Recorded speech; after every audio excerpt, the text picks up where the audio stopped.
نکاح کا دوسرا مقصد بیان کرتے ہوئے اللہ تعالیٰ نبی کریم صلی اللہ علیہ وسلم سے کہلواتا ہے کہ نکاح کا دوسرا مقصد آنکھوں کی اور شرمگاہ کی حفاظت ہے۔ میرے اور آپ کے نبی محمد رسول اللہ صلی اللہ علیہ وسلم نے یہ فرمایا، یا معشر الشباب، اے نوجوانوں کی جماعت، من استطاع منکم الباءۃ، تم میں سے جو کوئی بھی نکاح کی طاقت رکھے فلیتزوج، اسے چاہیے کہ نکاح کر لے، فإنہ اغض للبصر، اسی لیے کہ نگاہوں کی حفاظت کرنے والا ہے،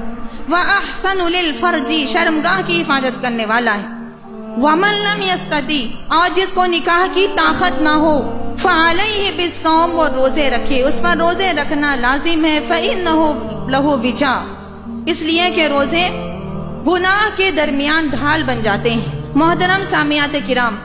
نکاح کا چوتھا مقصد بیان کرتے ہوئے اللہ کے نبی صلی اللہ علیہ وسلم نے یہ فرمایا کہ نکاح زنا سے انسان کو بچاتا ہے۔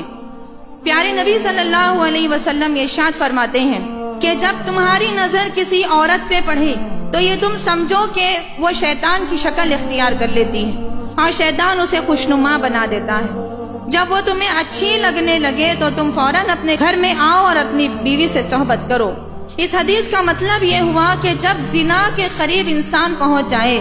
شیطانی حملہ انسان پر اگر ہونے کو ہے، تب فوراً وہ اپنے گھر کی طرف پلٹے۔